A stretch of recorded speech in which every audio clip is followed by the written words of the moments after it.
जय हिंद दोस्तों, मैं जितेंद्र आपके अपने YouTube चैनल JIT एमटेक में बहुत बहुत स्वागत करता हूं। जैसा कि थंबनेल में आप लोग देख रहे होंगे कि हम महामैराथन की सीरीज चला रहे हैं, जिसमें फिटर, टर्नर, वेल्डर, मशीनिस्ट या किसी भी मैकेनिकल से रिलेटेड जो ट्रेड होता है आपका ITI का, उसमें आए हुए क्वेश्चन जो प्रीवियस ईयर क्वेश्चन हैं वही हम करा रहे हैं और उसको डिस्क्राइब कर रहे हैं। उस क्वेश्चन से जो और रिलेटेड क्वेश्चन बन सकते हैं उसको भी कराने की कोशिश कर रहे हैं। तो आइए हम देर न करते हुए पहले क्वेश्चन पे आते हैं।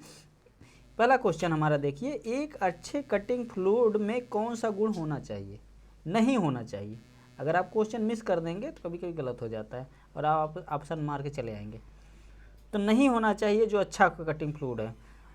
तो देखिए, पहला ऑप्शन है ये अधिक वाष्पीकृत होना चाहिए, मतलब जल्दी से उड़ जाए, मतलब वेपराइज हो जाए। इसके प्रयोग से मशीनों व वर्कपीस में जंग नहीं लगना चाहिए। ये बात सही है, यहाँ नहीं वाला है। इसे बार बार प्रयोग करने से धब्बे नहीं पड़ने चाहिए, ये भी बात भी सही है। इसके प्रयोग से चर्मरोग नहीं होना चाहिए, क्योंकि वर्कर काम कर रहा है, उसके स्किन को हानि नहीं पहुंचाना चाहिए। तो बात गलत क्या है कि वेपराइज जल्दी नहीं होना चाहिए। अगर वेपराइज हो जाएगा तो हम कूलेंट क्या करेंगे। कूलेंट का प्रॉपर्टी होती है कि वो उसका वेपराइजेशन बहुत देर में हो, मतलब वेपराइजेशन ना हो, ठीक, और ये स्किन को हमारे इफेक्ट ना करे। और एक बात और ध्यान दीजिए, इसका जो फ्लैश पॉइंट है, मतलब जो जलन, भाई गर्म होने के बाद जल ना जाए, तुरंत आग ना लग जाए, फ्लैश पॉइंट क्या होना चाहिए, इसका लो होना चाहिए, ठीक। चलिए आगे चलते हैं।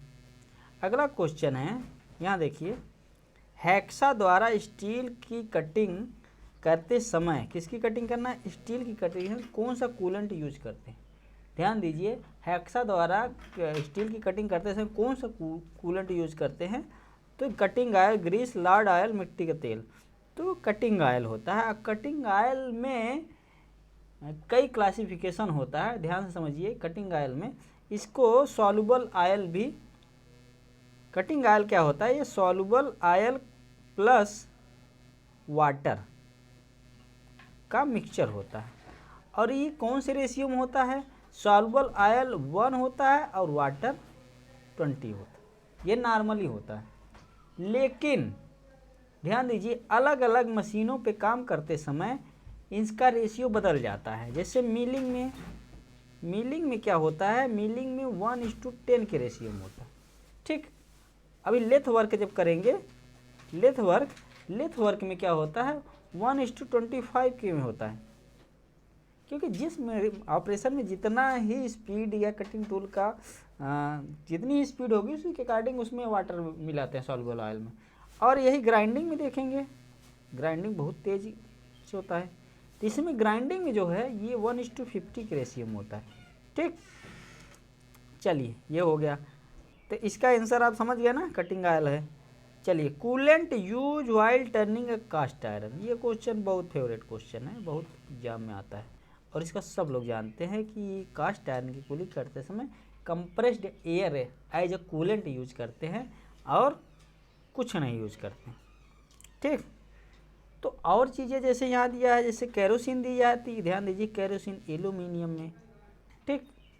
और जो एल्यूमिनियम में केरोसिन यूज होता है, कंप्रेस्ड एयर कास्ट आयरन में यूज होता है। यहाँ तो नन ऑफ दीज है, क्योंकि कंप्रेस्ड एयर कहीं दिया ही नहीं है, ठीक। लॉर्ड ऑयल और ये सब ऑयल आपकी वही उसी सॉल्युबल ऑयल में आ जाएगा। और एक चीज़ और ध्यान दीजिए, बहुत ज़्यादा पूछता है, जो स्टेनलेस स्टील है, क्या स्टेनलेस स्टील सुने होंगे, stainless steel Nikin Chrome type का, निकिन क्रोमियम का मिक्सचर होता है, उसमें उसका जो कूलेंट यूज होता है, उसमें जो कूलेंट यूज होता है वो होता है sulphur based mineral oil, sulphur based mineral oil, ठीक। ध्यान दीजिएगा, लिख कम पा रहे हैं लेकिन आप लोग ध्यान से सुनेंगे तो बातें समझ जाएंगे, ठीक। अब ध्यान दीजिए, अगला क्वेश्चन है, उस बियरिंग का प्रकार का नाम बताइए जिसका उपयोग हाउसिंग के स्थान सीमित, मतलब हाउसिंग मतलब जैसे ये कोई जगह है और ये स्थान सीमित है, बहुत कम है, बढ़ घट नहीं सकता, यहाँ हम सेफ्ट लगा रहे हैं। तो हाउसिंग का स्थान जब सीमित होता है तो वहाँ एक एंटी फ्रिक्शन बियरिंग का एक टाइप है, वो उसको बोलते हैं नीडल बियरिंग, और उसी के यहाँ फिगर बना है। ये क्या है, ये नीडल बियरिंग है। ठीक। तो हाउसिंग में स्थान जहाँ कम होता है वहाँ नीडल बेयरिंग। वे बियरिंग जिसमें रोलिंग एलिमेंट होते हैं, जिसमें रोलिंग एलिमेंट होता है उसका एक नाम है, उसका नाम है एंटी फ्रिक्शन बियरिंग।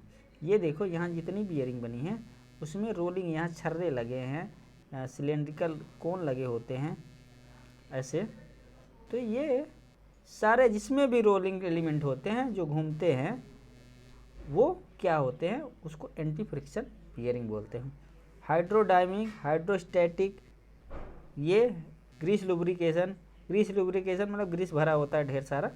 हाइड्रोडायनामिक मतलब इसमें फ्लूइड यूज होता है, हाइड्रोडायनामिक में फ्लूइड यूज होता है। जैसे ये हमारा बियरिंग, ये सैफ्ट है, ठीक, जिसमें फ्लूइड भरा होता है। जब ये चलता है तब इसका लुब्रिकेशन, ये फ्लूइड नाच नाच के ये क्या करता है, इनके बीच के फ्लूइड को लुब्रिकेशन का काम करता है, ठीक। हाइड्रोस्टैटिक में क्या होता है, इसमें अलग से पंप लगाते हैं। हाइड्रोस्टैटिक में क्या होता है, थोड़ा फिगर समझाने की कोशिश करते हैं। ये हमारा है, और इसमें क्या होता है, पंप द्वारा यहाँ हम पंप लगा देते हैं, इसके द्वारा हम लुब्रिकेशन यहाँ करते हैं, ठीक। तब ये सैफ्ट जो है हमारा नाचता है, और ये एक मतलब फ्रिक्शन नहीं हो पाता, मेटल टू मेटल कांटेक्ट नहीं होता, लुब्रिकेशन यही कर, ये हाइड्रोस्टैटिक है, ठीक। चलिए, यह है ग्रीस को बियरिंग में निम्नलिखित किसके द्वारा फीड दिया जाता है, ठीक। तो ग्रीस है जब डालेंगे तो ये सेमी सॉलिड होता है, तो इसमें फोर्स फीड होता है, ठीक। गुरुत्वाकर्षण, ऑयल पंप, स्प्लैश फीड, ऐसा कुछ नहीं, ये फोर्स फीड होता है, ठीक। आगे चलते हैं, ध्यान दीजिए। ग्रीस निम्नलिखित किस प्रकार का स्नेहक है, ये अर्ध ठोस प्रकार का। तरल तो आप जानते हैं, लिक्विड, ठोस ये अलग चीज़ है, जैसे ग्रेफाइट वगैरह, गैस जैसे कंप्रेस्ड एयर, ठीक। तो ये क्या है, अर्ध ठोस। क्या है ये, अर्ध ठोस। आगे चलते हैं, ध्यान से समझिए। बेंच वाइस में 8वां क्वेश्चन है, बेंच वाइस में प्रयोग किए जाने वाले वाइस जा से, बेंच वाइस है उसमें वाइस जा का उपयोग किसके लिए किया जाता है। जैसे बेंच वाइस उसमें क्या होता है, हम दिखा रहे हैं, ये बेंच वाइस हमारे पास है, इसमें क्या है, ये बेंच वाइस है, ये जा लगा है, ये यहाँ इसमें एक जा लगा दे रहे हैं, ये देखो अलग मेटल का दिख रहा है, ये जा है। ये किस लिए यूज होता है, ये किस लिए लगाया जाता है, ये इसलिए लगाया जाता है, ये जो जॉब है हमारी उसकी सुरक्षा हो जाए, नौकरी सुरक्षा मतलब जॉब की सुरक्षा है। हिंदी बड़ी अजीब है, ये इंग्लिश होता है तो आपको, और ये ध्यान दीजिए सारे क्वेश्चन कहीं न कहीं आए हैं, ठीक, ये भी बात ध्यान दीजिएगा। और समझिए आगे, जनरल पर्पज बेंच वाइस जो होती है उसकी हाइट क्या होती है, जो बेंच वाइस होती है उसकी हाइट मतलब ग्राउंड से वाइस की हाइट, जैसे वाइस यहाँ बंधी है तो 106 होती है, जिसे यहाँ हम दिखा दे रहे हैं फिगर में, ये वाइस बंधी है, जब ग्राउंड से हाइट कितनी होती है, 106 क्या सेंटीमीटर, ठीक, याद रखिएगा, मतलब 1 मीटर से 6 सेंटीमीटर ज़्यादा, ठीक। आगे चलते हैं, ध्यान दीजिए अगला क्या है क्वेश्चन। अगला क्वेश्चन है, अ स्टैंडर्ड हेक्सा ब्लेड आप 300 mm लेंथ और ए स्टैंडर्ड हेक्सा ब्लेड का एक स्पेसिफिकेशन 300 mm में 375 दांत है, what is the classification and type of set of blade. तो ये किस टाइप का सेट और ब्लेड है, तो ये फाइन वेव सेट ब्लेड है। तो ध्यान से समझिए, इसका आंसर तो ये होगा, हम और चीज़ें इसमें बता देते हैं कि होता क्या है। ये जैसे ब्लेड है यहाँ, तो फाइन वेव का मतलब होता है कि नंबर ऑफ टीथ एक पर्टिकुलर डिस्टेंस में कितना होगा। तो जो टीथ होते हैं क्या होते हैं, दाएं बाएं मुड़े होते हैं, तो उनका एक मतलब कि क्लासिफिकेशन कैटेगरी बता दिया गया, और वो कैटेगरी है, जैसे हम लिख दिए 14 से 18 दांतें, ठीक, तो कोर्स में आएगा, ठीक, फीट पर इंच नहीं, दांतें पर इंच है, 14 से 18 दांतें पर इंच, वो कोर्स में आएगा, ठीक। 20 से 24 दांतें पर इंच, ये आएगा मीडियम में, और 24 से 30 दांतें पर इंच ये फाइन में, और 30 से 32 दांतें, ठीक, 30 से 32 सुपर फाइन, ठीक। ध्यान से समझिए और बातें मेरी सुनिए, क्योंकि लिखने में पूरा हम प्रॉपर लिख नहीं पाते क्योंकि स्क्रीन छोटी पड़ जाती है, तो सुनेंगे तो समझ में आ जाएगी बातें। चलिए अगला question, the cutting teeth of hexa blade should be. ठीक, जो कटिंग टीथ होती है वो क्या होता है, हार्डन होता है, टेम्पर होता है, अनिल्ड होता है कि हार्डन और टेम्पर होता है। हिंदी वाली चीज़ें ज़्यादा क्लियर नहीं तो इंग्लिश वाली ही बताने की कोशिश कर रहे हैं। आप हिंदी को चाहेंगे इंग्लिश की, हिंदी इंग्लिश वाली चीज़ें ज़्यादा अच्छे समझते हैं, हमें पता है। जो अच्छा कंपटीटर है वो इंग्लिश की चीज़ें तो पूरा समझता है। ठीक, तो हिंदी के चक्कर में ना परेशान होइए, हिंदी ही है सब जो हम बोल रहे हैं, लिखा बस इंग्लिश में। ठीक, तो हार्डन और टेम्पर होता है। हार्डन इसीलिए होता है कि उसको कटिंग करना पड़ता है, और टेम्पर इसलिए होता है कि कटिंग करते करते वो इतना हार्ड ना रहे कि वो ब्रेक हो जाए। ठीक, उसमें ब्रिटलनेस का प्रॉपर्टी आ जाए। ये भी देखिए इसरो का ही क्वेश्चन है और पीटर का ही। चलिए 12वें क्वेश्चन पाते हैं, नाइफ एज फाइल उपयोग कहाँ किया जाता है। ठीक, नाइफ एज फाइल का उपयोग कहाँ किया जाता है, तो नाइफ एज फाइल का उपयोग की वर्क जैसे होता है। ठीक, मतलब जहाँ पतला सा, अब ऐसे जवाब है और इसमें पतला सा स्लॉट बनाना है तो वहाँ नाइफ एज फाइल यूज करते हैं। और ध्यान दीजिए नाइफ एज जो फाइल होती है, ये नाइफ एज फाइल है हमारे पास, ये क्या है, नाइफ एज फाइल, ये चक्कू की तरह होती है। इसका जो क्रॉस सेक्शन होता है ये देखिए ऐसे बना है, ऐसे ऐसे। ठीक, इसका एंगल जो होता है 10 डिग्री से ज़्यादा होता है। ठीक, उससे कम नहीं होता। इसका एंगल क्या होता है, 10 डिग्री से ज़्यादा होता है। ठीक, समझ गए, आगे चलते हैं। अगला क्वेश्चन है, किसी फ्लैट बास्टर फाइल की दोनों साइडों पर होते हैं। ठीक, किसी फ्लैट बास्टर फाइल है जिनके दोनों साइड पे क्या होते हैं, दोनों साइडों पे किसी फ्लैट डबल कट होते हैं। क्या होते हैं, डबल कट के दांते होते हैं फ्लैट बास्टर फाइल। ये देखिए हम थोड़ा जूम करके दिखा रहे हैं, तो जबकि यहाँ देखेंगे साइडों पर कि आगे पीछे करके इसमें डबल कट बने होते हैं। ठीक, आगे चलते हैं।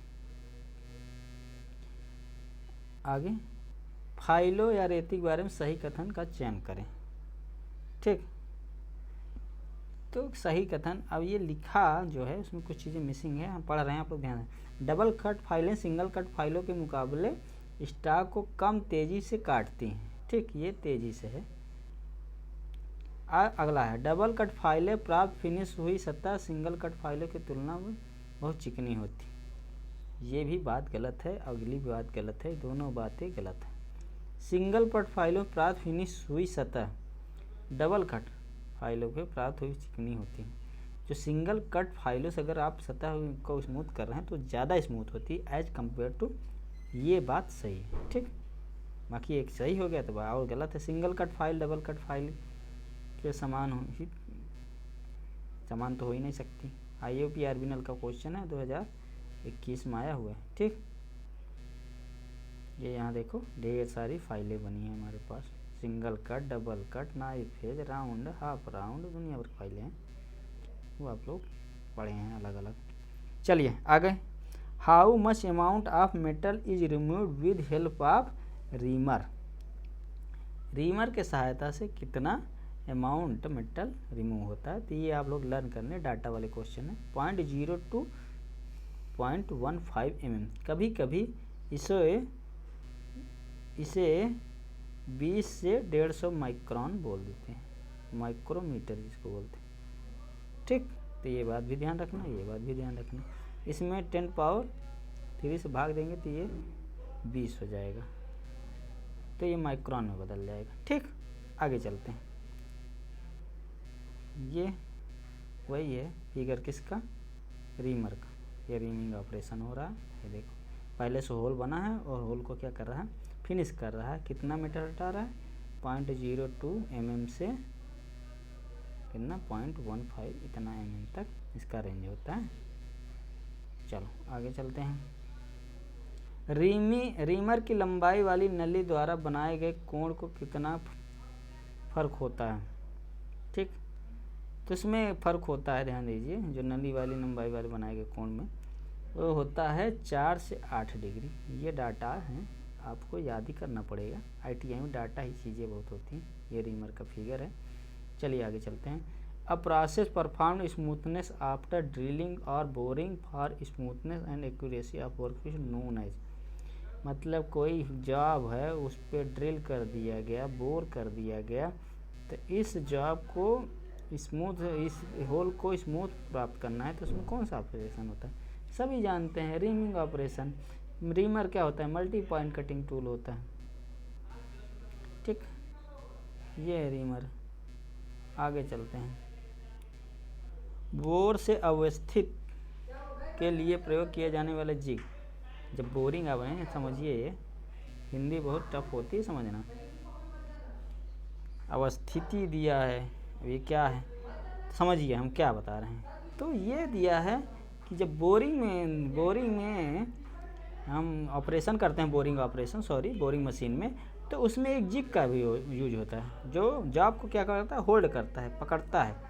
तो उसके लिए जो जिग यूज होता है उस जिग को क्या बोलते हैं? ठीक, तो इस जिग को पोस्ट जिग बोलते हैं। और इसमें ये देखो हम पोस्ट जिग बना दिए हैं। ये सारी असेंबली ही क्या कहते हैं? पोस्ट जिग होती है। यहाँ बहुत सारी चीज़ें होती है। ये तो ब्लॉक डायग्राम बना है, तो ये पोस्ट जिग है। और इसमें सॉलिड जिग, पोस्ट जिग ये शायद दिया है। ये पोस्ट जिग इसका था ऑप्शन, ये लिखा था पोस्ट, हट गया है। तो चलिए आगे चलते हैं। अब देखो ये मरम्मती, ये साला पता न क्या है, ऐसा क्वेश्चन लिखा है। ये फिक्सचर है, इसका मतलब फिक्सचर हो। तो समझिए फिक्सचर क्या है।